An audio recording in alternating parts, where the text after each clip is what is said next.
इस वीडियो में मैं आपके साथ डिस्कस करूंगी कि मैंने 3 साल बाद सैनिटरी पैड्स क्यों यूज़ किए, दूसरा उन्हें यूज़ करने के बाद मुझे क्या मेडिकल कॉम्प्लिकेशंस आए, तीसरा उनके पीछे मेडिकल रीज़न क्या है, और चौथा हमारे पास बेस्ट, कंफर्टेबल और प्रॉब्लम फ्री ऑप्शंस क्या हैं।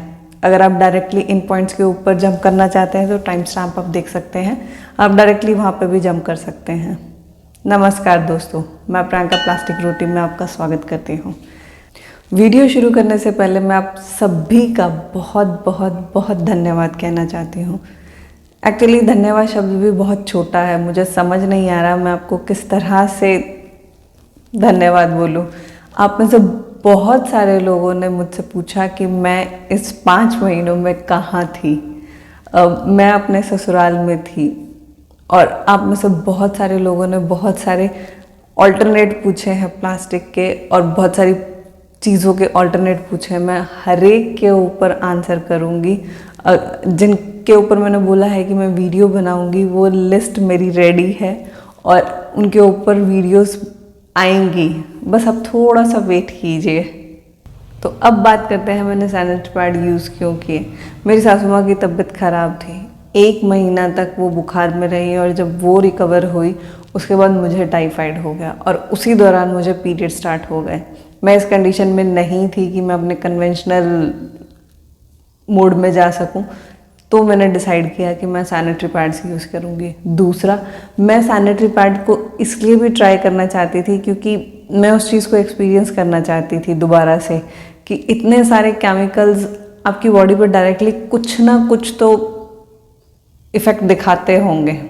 ऐसा नहीं है कि मैंने सैनिटरी पैड कभी यूज़ नहीं किया। मैंने 2000 to 2017 sanitary pads he use किए हैं, लेकिन वो एक्सपीरियंस कहीं ना कहीं मैं भूल चुकी थी। और वो जो डिफरेंस आता है जब आप अपना हेल्दी कन्वेंशनल यूज़ ना करके सैनिटरी पैड यूज़ करते हैं, तो डायरेक्टली आपकी बॉडी सबसे पहले क्या रिस्पॉन्स करती है, वो चीज़ मुझे एक्सपीरियंस करनी थी, और वो चीज़ मैं आपके साथ शेयर कर सकूं, इसीलिए मैंने सैनिटरी पैड्स यूज़ किए। सैनिटरी पैड्स यूज़ करने के बाद जो सबसे पहली प्रॉब्लम मुझे शुरू हुई वो थी वजाइनल ईचिंग, डिस्कम्फर्ट। ऐसी बात नहीं है कि मुझे पहले नहीं होता था ये। 2016-17 में तो इतना ज़्यादा था कि मैं इस तरह के प्रोडक्ट्स यूज़ करना शुरू कर चुकी थी, पर जब मैं दूसरे ऑल्टरनेट की तरफ गई तो ये अपने आप चीज़ें सॉल्व हो गई। मुझे लगा शायद पानी यहाँ का अच्छा है, या फिर जो बेसिक हम लोग सोचते हैं कि सोप बेटर है, उसके कारण से ऐसा हुआ। नहीं, उसका रीज़न ये था कि मैंने सैनिटरी पैड्स यूज़ करने बंद कर दिए। उसका मेडिकल रीज़न ये है कि हमारे वजाइनल पीएच लेवल रहता है 2.5, और मेंस्ट्रुएशनल ब्लड का पीएच लेवल रहता है 8, और सैनिटरी पैड ब्लड को बहुत ही पास में होल्ड करके रखता है, क्योंकि उसके सैनिटरी पैड के मेजर कंपोनेंट्स जो हैं वो प्लास्टिक के रहते हैं, तो वो उस चीज़ को और भी ज़्यादा कॉम्प्लिकेट कर देता है। इसीलिए हमारी वजाइनल पीएच लेवल बिगड़ जाता है, और इन्हीं को करेक्ट करने के लिए फिर हम इस तरह के प्रोडक्ट्स की तरफ झुकते हैं।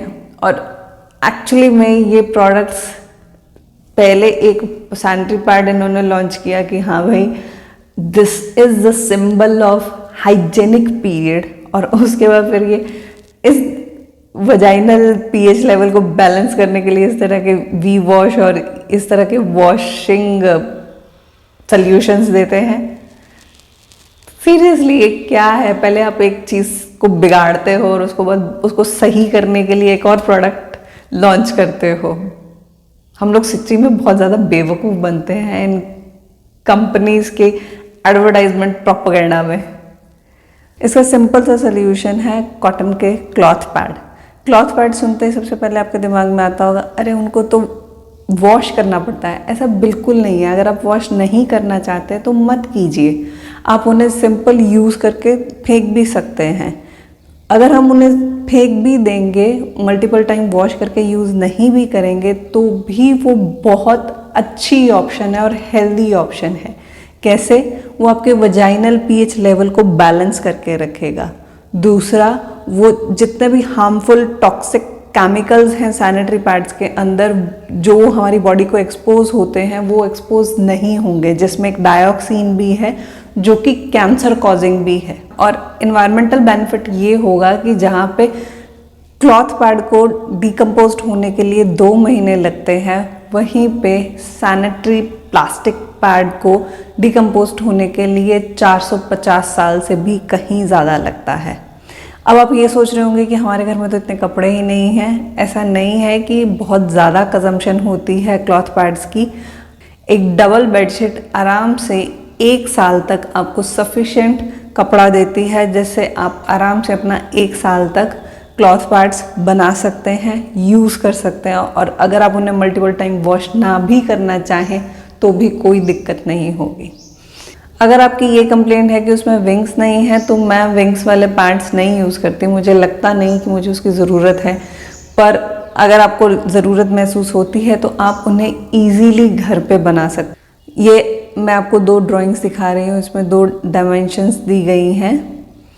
अगर आप इन्हें स्टिच करवाएंगे या करेंगे तो आपको विंग्स वाले इजीली पैड्स आप घर में ही बना सकते हैं। अगर आप घर पे नहीं बनाना चाहते तो ऑनलाइन आप डाल सकते हैं क्लॉथ पैड, आपको बहुत सारी ऑप्शंस मिल जाएंगी। ऑनलाइन खरीदने के मैं इतने फेवर में नहीं हूँ और ना ही मैं आपको कोई साइट यहाँ पे रिकमेंड करने वाली हूँ, क्योंकि मुझे इस बात पे विश्वास नहीं है कि वो किस तरह का कपड़ा यूज़ करते हैं। अगर वो स्टेन फ्री पैड्स प्रमोट कर रहे हैं तो 100% उसके ऊपर की जो पैड्स की लेयरिंग है वो सिंथेटिक फाइबर है, और घूम फिर के फिर हम वही वेजाइनल लेवल को इनबैलेंस कर देंगे अगर सिंथेटिक मटेरियल कांटेक्ट में आया तो। क्लॉथ पैड में घर में हमारे पास बहुत सारी ऑप्शंस अवेलेबल हैं, जैसे कि पुरानी बेडशीट्स, पुराने कुर्ते, जेंट्स वेस्ट। ये बहुत अच्छी ऑप्शन है, आप इसको एक बार ज़रूर ट्राई कीजिएगा। मैं आपको ये 101% कंफर्म होके कहती हूँ कि आप सिर्फ 2 पीरियड घर के क्लॉथ पैड यूज़ कीजिए। मैं कंफर्म कहती हूँ कि आपकी हेल्थ इम्प्रूव होगी। अगर नहीं हुई तो आप इस चैनल को अनसब्सक्राइब करके जा सकते हैं, मुझे कोई प्रॉब्लम नहीं है, क्योंकि मुझे 100% कंफर्म है, क्योंकि मैं जिस चीज़ को ट्राई नहीं करती उस चीज़ को शेयर भी नहीं करती। तो प्लीज़ अपनी हेल्थ के लिए, अपने एनवायरनमेंट के लिए एक बार ट्राई ज़रूर कीजिएगा। जाते जाते आपसे सिर्फ एक सवाल, क्या ज़्यादा इम्पॉर्टेंट है, स्टेनलेस पीरियड्स जिसको ये प्रोडक्ट रिप्रेजेंट करता है, या फिर पेनलेस, हेल्दी और कंफर्टेबल पीरियड जिसको ये प्रोडक्ट रिप्रेजेंट करता है? इसी तरह के छोटे छोटे से सॉल्यूशंस के लिए सब्सक्राइब कीजिए, लाइक कीजिए, कमेंट कीजिए और ज़्यादा से ज़्यादा शेयर कीजिए।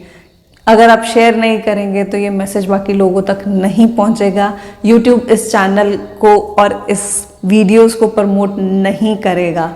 अगर आप वाकई ही प्रॉब्लम्स के सल्यूशंस की तरफ जाना चाहते हैं, सिर्फ हम प्रॉब्लम डिस्कशन करके नहीं रहना चाहते, तो मुझे इस चैनल को सपोर्ट कीजिए, शेयर करके, लाइक करके, कमेंट करके ज़रूर बताइएगा कि आप किस फेवर में हैं, स्टेनलेस पीरियड या फिर हेल्दी पीरियड। धन्यवाद।